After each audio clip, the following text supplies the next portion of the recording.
Welcome back. We are now going to share with you two more fiction poems. The first one is called For Sale by Shel Silverstein. So I'm going to go ahead and read it for enjoyment first, and then we'll look at the number of lines together. For sale. One sister for sale, one sister for sale, one crying and spying young sister for sale. I'm really not kidding, so who'll start the bidding? Do I hear $1, a nickel, a penny? Oh, isn't there any? One kid who will buy this old sister for sale, this crying and spying young sister for sale?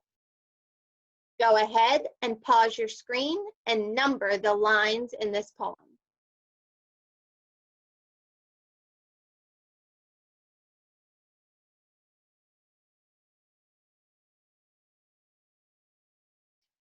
Okay, great. Let's count those together. 1, 2, 3, 4, 5, 6, 7, 8, 9, 10, 11. Did you get 11 lines? If so, you are correct. Nice job, boys and girls. So now Mrs. Tufaro is going to read this poem to us again. Great, so this time when we're reading, we're going to try to figure out who the narrator is. A narrator could be an object, it could be a person, but we want to find clues in the poem to help determine who the narrator is, who's telling the story. For Sale by Shel Silverstein. One sister for sale, one sister for sale, one crying and spying sister for sale. I'm really not kidding, who'll start the bidding? Do I hear $1? A nickel? A penny? Oh, isn't there any one kid who will buy this old sister for sale? This crying and spying young sister for sale? So throughout this poem, we have clues. I see a pronoun I, so somebody is talking, I hear, but there's clues in the poem that tell us who that person is. Ms. Duke, do you see any evidence of who the narrator is? I see in lines 1, 2, 3, 10, and 11 the same word, sister, each time. So I know that the narrator has to be a sibling. Could be a brother, could be a sister. If I use Shel Silverstein's picture, I see that this person right here looks like an older brother. Correct. Now the poem doesn't give us any other clues except one sister for sale. So we know if there was no image here, no drawing by Shel Silverstein, we would not be able to say if it was a brother or a sister. But we can identify if the brother or sister is older or younger. What line in the poem gives us evidence that the narrator is either younger or older? Ms. Duke? Line 3 and line 11. They both say one crying and spying young sister for sale. So young sister is my evidence that it has to be an older sibling. And I did look at line 10 because I looked at line 10 and I saw old sister, but if you read that, one kid who will buy this old sister for sale, and then I looked down at the picture, she doesn't look older. So to me, old meant the opposite of new, like worn out, tired, and not a new thing, or new as in younger. Correct. So the last thing we're going to talk about in this poem is the poet writing this poem to educate us or entertain us? So if it's to educate us, it would be, we would be learning about what a sibling is or a sister is, or maybe even a silent auction, an auctioneer. selling something? Or is this entertainment for pure enjoyment? Miss Duke, what do you think the author or poet's purpose here was? The author's purpose is to entertain us.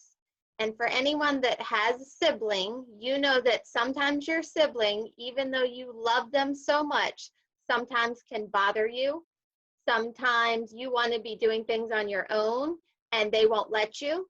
So this is probably how this older brother feels, and that's why he's saying his sister's for sale. So definitely entertainment.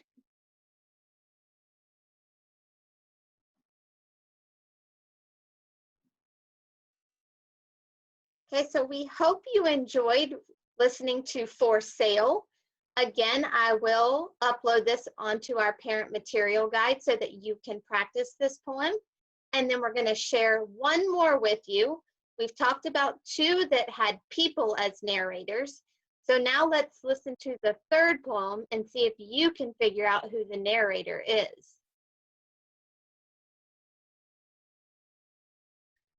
This poem is called Great Horned Owl by Sally Wolf. So the first time we're reading for enjoyment. An owl once perched in my tree at night when most birds cannot see. But when the sun rose, he was found by some crows, and their caused the owl to flee. Go ahead and count the number of lines in this poem.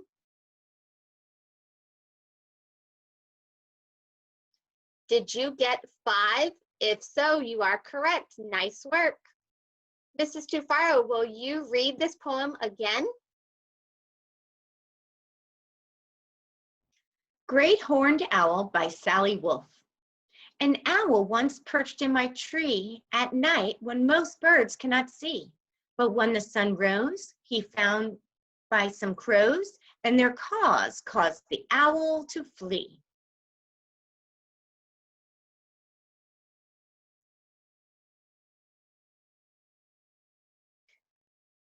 So boys and girls, who do you think is the narrator of this poem? Could it be the owl? Could it be the crows?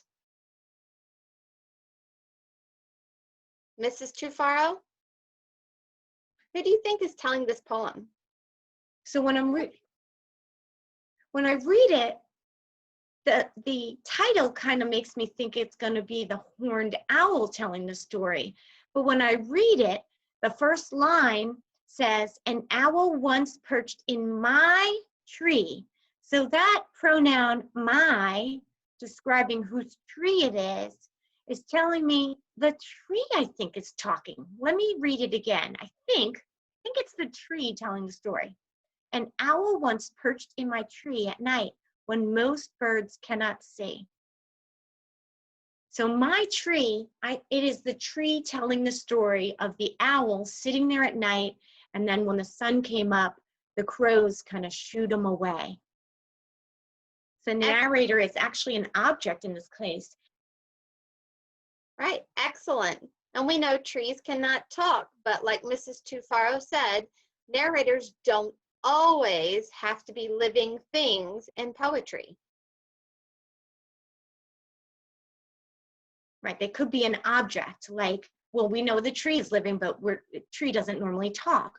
But it could be an object talking, like a table or a chair. So narrators could be a person, it could be an object,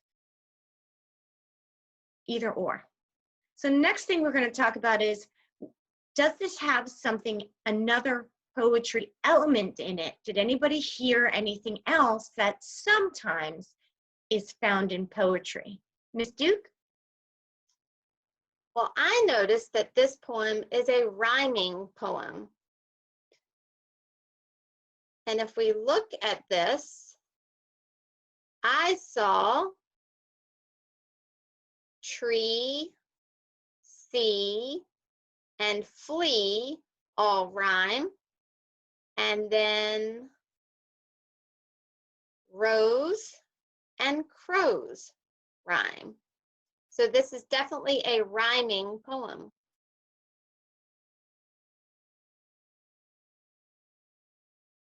And the last thing we're going to talk about again is the author's purpose. Are we learning or being educated about the great horned owl, or is it for entertainment about a great horned owl? Miss Duke? Well, in this case, I did see that we were talking about living things, an owl, crows, tree, but we didn't learn very many facts about the owl except that they come out at night, and that crows were trying to make the owl leave. But other than that, I didn't learn much about an owl.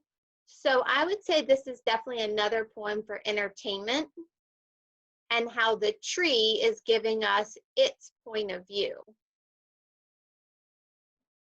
Excellent. So yes, this is just pure entertainment. Author's purpose is entertainment. So this poem, although it was very short, had a lot of poetry elements. It had good rhythm in it. It had end rhyme.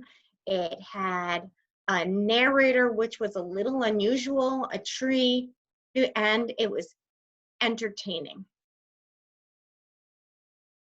So nice work, boys and Miss girls. Duke?